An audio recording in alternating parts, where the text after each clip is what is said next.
Hey everybody, David here, and today I wanted to do something a little bit different.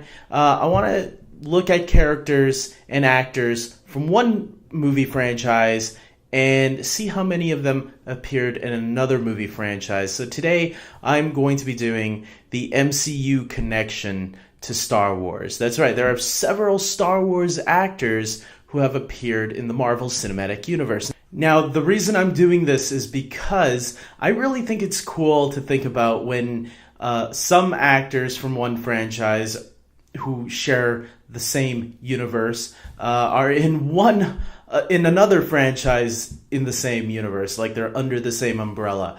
Even though they might not cross paths in one film franchise, they do cross paths in another. Sometimes they don't cross paths at all.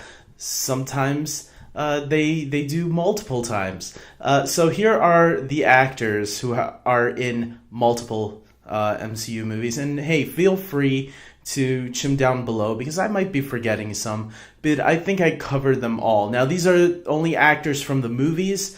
I'm not going into the TV shows, so any actors that have appeared in Rebels or any animated MCU or like the TV shows like Agents of S.H.I.E.L.D. or Daredevil, I'm leaving those ones out because then that gets way too convoluted and I'm not going to be searching through all those lists.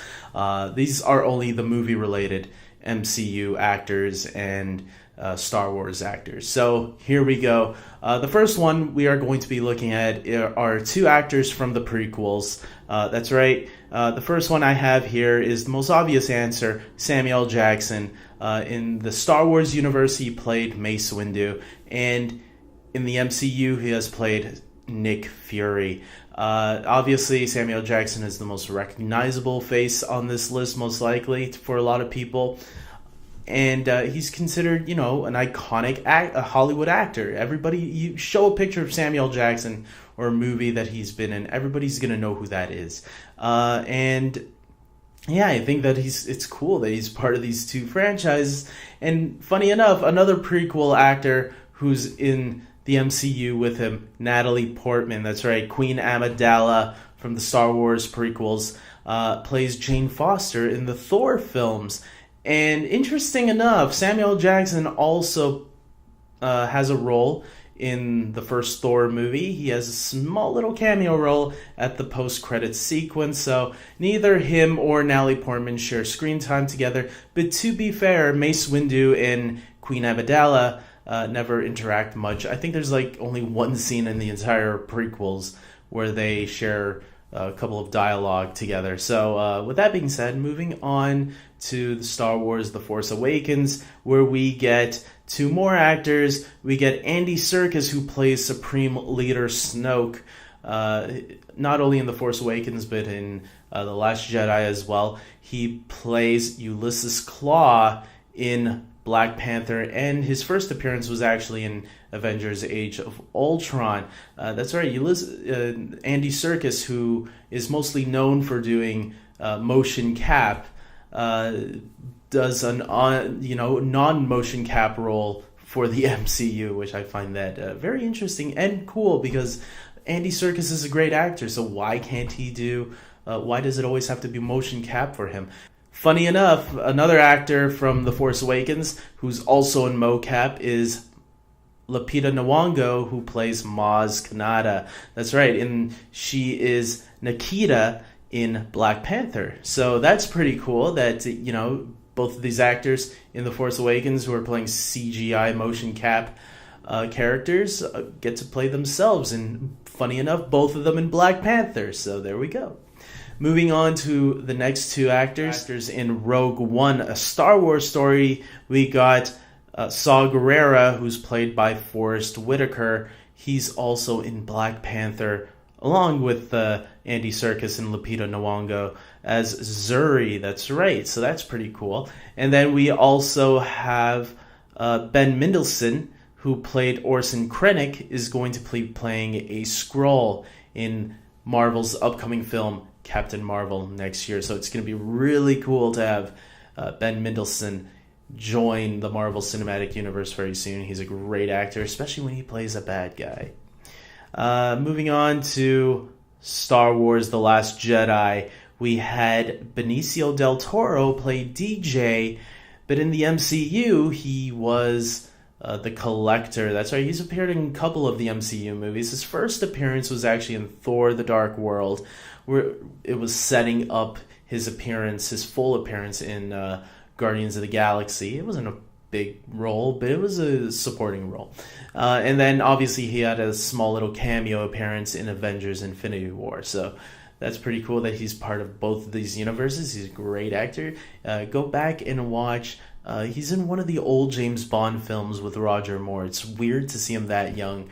But he's a great actor, so there you go. So moving on, finally we got Solo, a Star Wars story, and this one not only has one, not it has two, but it has three Star Wars actors who are also in Marvel films. That's right, Solo has the most of these crossing over actors.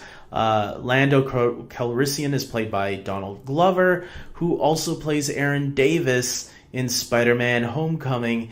Fun fact about Aaron Davis is that he's the uncle or godfather. I think he's the uncle of Miles Morales, who is the African-American Puerto Rican Spider-Man, I believe. So there's a little fun fact on that. We also have Dryden Voss, played by Paul Bettany, who was the villain in Solo, a Star Wars story. He was the voice of Jarvis, and then turned into Vision starting in Avengers Age of Ultron. So that's pretty cool.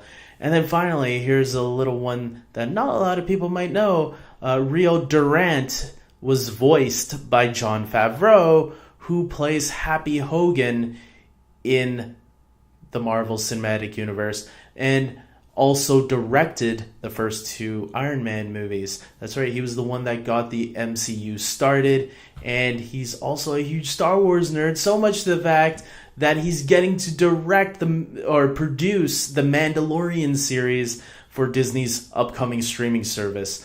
That is a nerd whose dream has come true, getting to be part of two big franchises that are doing hugely successful. So with that being said, guys, those are the list of actors. Hey, if there's any TV actors that you want to include, comment below. Maybe there's some movie actors that I missed out on. You know who we could have had is Mark Hamill appear in a Guardians of the Galaxy film.